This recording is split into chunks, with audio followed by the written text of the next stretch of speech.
Ladies and gentlemen, it is my distinct honor and great privilege to introduce to you the next Lieutenant Governor of the great state of Texas.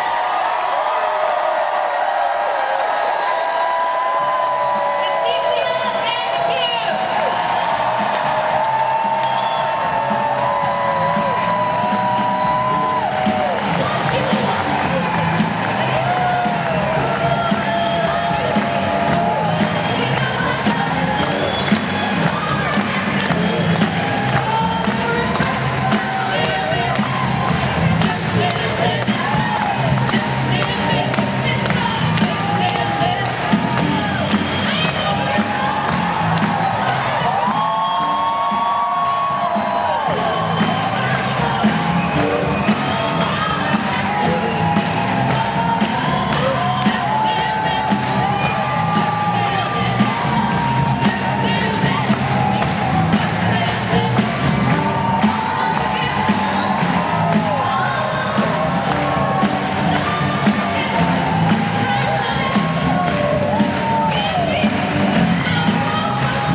Great heritage.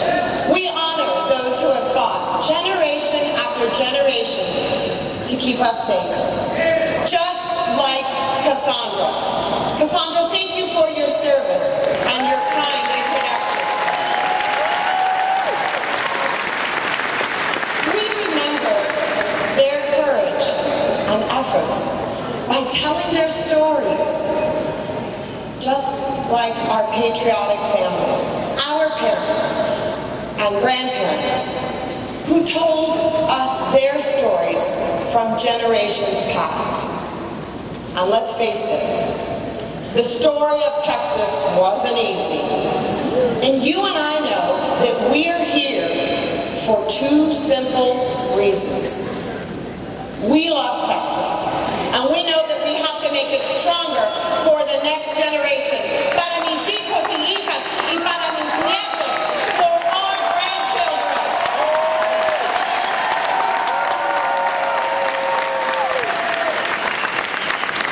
We know that Texas was built on determination, hard work, commitment, ganas, and a whole lot of grit.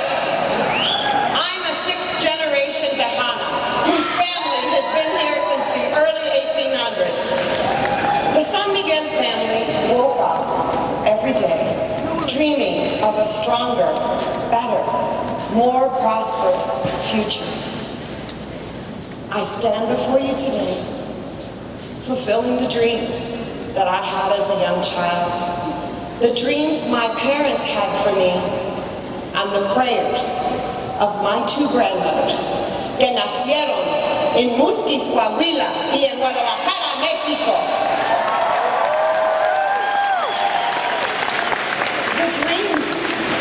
better Texas were instilled in me by my mother, Belle, a music teacher who went to work every day ready to mold the next generation and teach them that no matter how hard you think it is, if you practice and practice, your hard work will pay off.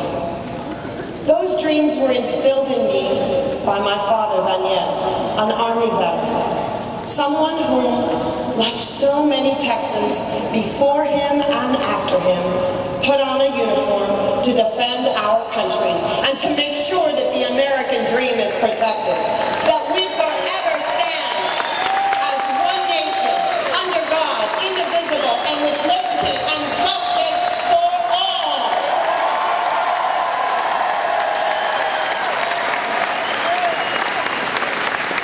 So you see, I stand before you tonight because I grew up believing and knowing that if you work hard and you fight for your dreams like my mother and father fought, that you could achieve anything. You know, the first time I knew that I needed to use my voice and fight was when I was in junior high. I was told I couldn't run for president of the student council. Why? Because I was a girl.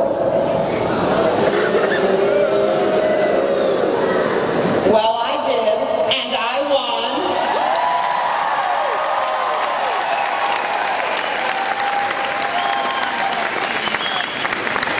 I knew then what I know now, that I need to run, not just because I'm a girl, but because I want the responsibility, because I know what needs to get done, and I know I'm the right person for the job.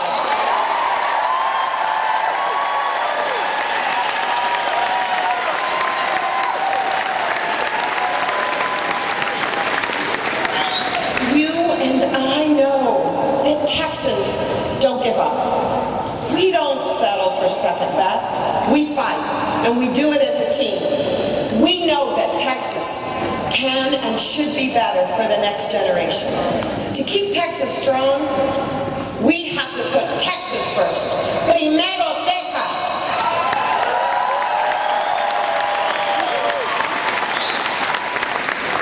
Many years ago, I was going through orientation for newly elected House members, and I was nervous and excited and very intimidated by my surroundings.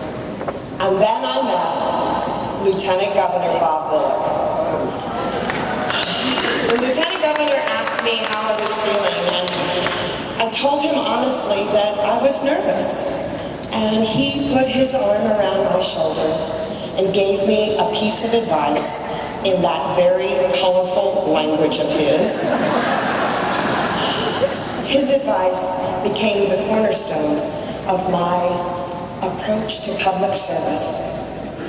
He said he'd messed up several marriages, his liver, his lungs, and some of his longtime friendships. But he added, I know one thing. You take care of Texas, and you put her first, and all the rest will work out.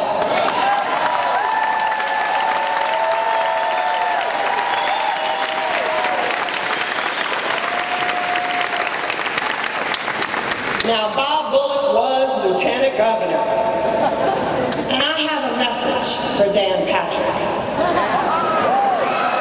I knew Bob Bullock. Bob Bullock was a friend of mine, and Dan, you know Bob Bullock.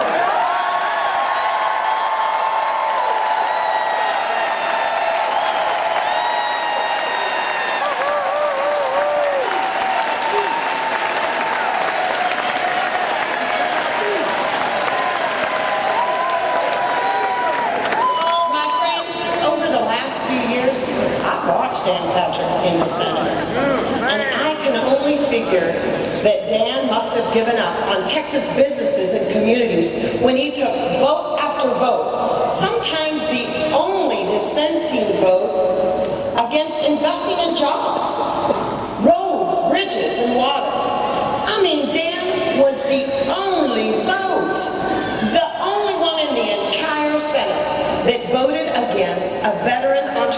Internship Program, a program that assists veterans. That program assists veterans in successfully starting up their own businesses. That's not putting Texas first. And he must have given up on Texas students when he voted for cutting more than $5 billion for Texas neighborhood schools, resulting in nearly 11,000 teachers losing their jobs and increasing class sizes. That's not putting Texas first. And to add salt to the wound, he went home and bragged about it.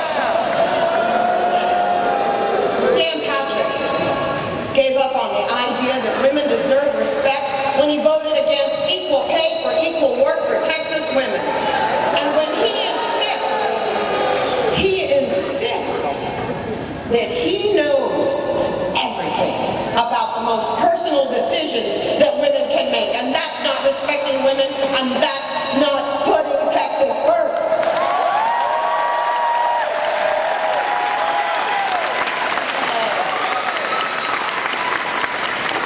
And Dan Patrick talks about securing our border.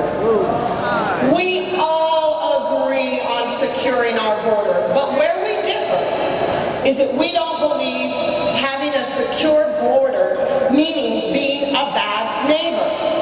And we definitely won't stop building a Texas that's the envy of the world, a land of opportunity that encourages the dreamers in all of us, because that's not putting Texas first.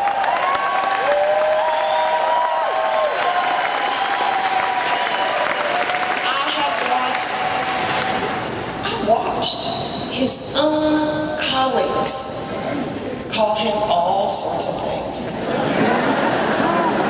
The least of which is a snake oil salesman. Now, Dan Patrick will try and paint me in many ways, and he's going to come at me with everything he's got. Well, let me tell you, Dan, I ain't in it for the show. I've been listening to Texans across the prescription counter for 34 years, and I've been working for Texans in the legislature for 23.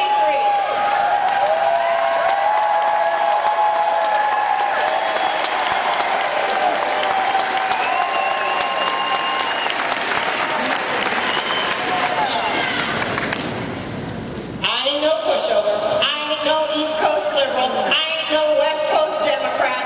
I am Leticia Van De Putte, a grandmother that is Leticia San Miguel Van De Putte from the barrio, and I'm a Tejana, and I'm a Texas Democrat.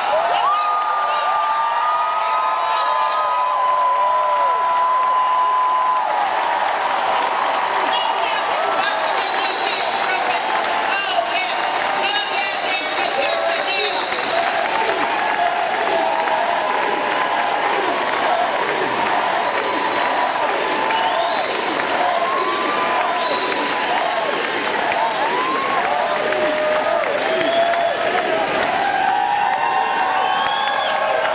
Oh, come on.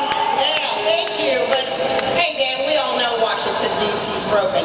But here's the deal for my colleague, Dan.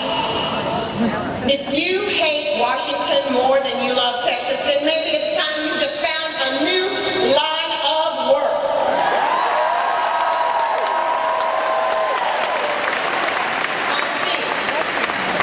I've seen what Dan Patrick is capable of. And I'm not going to let him do this to this great state.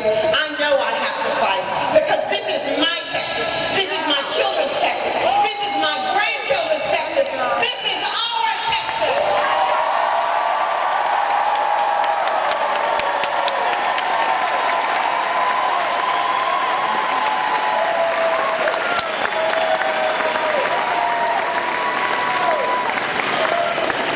And you know, Texas shouldn't be a place where some towns have drinking water and some don't. Texas shouldn't be a place where some roads are paved and others are just ripped into gravel. And Texas shouldn't be a place where some kids' dreams are dependent on their zip code. Texas shouldn't be a place where our hard-earned tax dollars are going to California and New Jersey because the governor refuses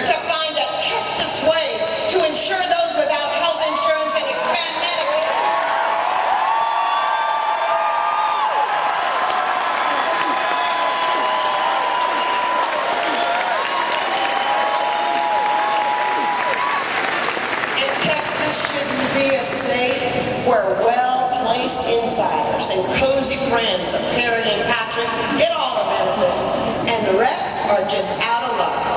Texas shouldn't be a state where anyone, male or female, straight or gay, black, white, Hispanic, Asian, young or old, disabled, first generation, sixth generation, should live in fear because of the vile rhetoric and policies of one of its elected officials.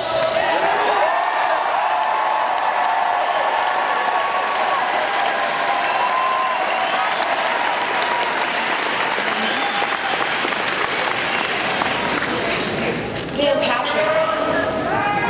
Patrick offers a vision of Texas with less opportunity than the generations that came before us.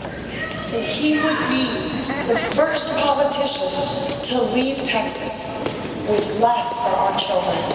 His idea of the legislature is hell-bent on Washington, D.C. style, finger-pointing, partisan bickering, and blame games.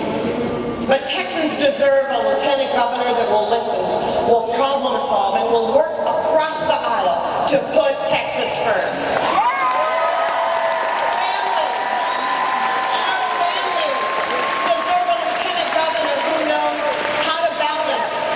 Keeping government out of the way while also making sure that college is more affordable, that the air is a little cleaner, that retirement's more attainable, and that we have good water to drink. Farmers and ranchers deserve a lieutenant governor who knows that you gotta have water to put food on the table. Small businesses deserve a lieutenant governor who understands their struggles, but also knows the pride we take in paying our bills. And we don't leave anyone high and dry.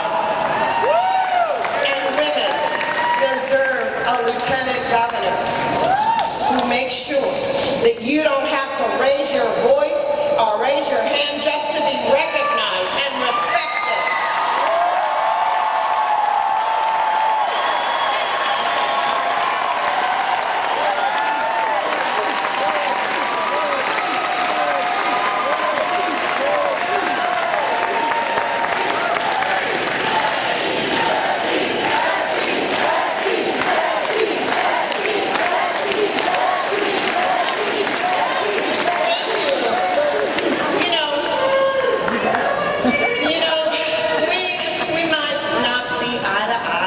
Every vote I've ever taken, or everything that I've ever said. But over the years, I have heard from too many hard-working families, too many struggling businesses, too many dropout students, too many families of fallen soldiers, and too many parched, drought-stricken communities to settle for anything less than the best. This great state is built upon the dreams and the hopes and the prayers of a collective people who divided will fail, but together are dedicated to the universal, undeniable promise of Texas. You see, it's in my blood to put Texas first, to fight for this great state. We can't settle. We can't give up. We can't.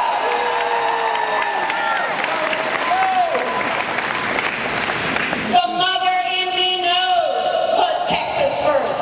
The Tejana in the sixth generation Texan in me knows put Texas first. The pharmacist and small business owner in me knows put Texas first. The daughter of a teacher and a veteran in me knows put Texas first. And the grandmother in me knows put Texas first. Now I need you today and every day until November, but let me tell you, our children and our grandchildren need you more than ever. It's about that Texas spirit. It's about that our better days are ahead, and that we're going to leave this land just a little better than when we found it. And we'll burn the midnight oil, and we'll reach for the stars, because it's our obligation, nuestra obligación, to the next generation. And we'll do it. We'll do it because we'll do anything for our little angels. God bless you. Y que Diosito bendiga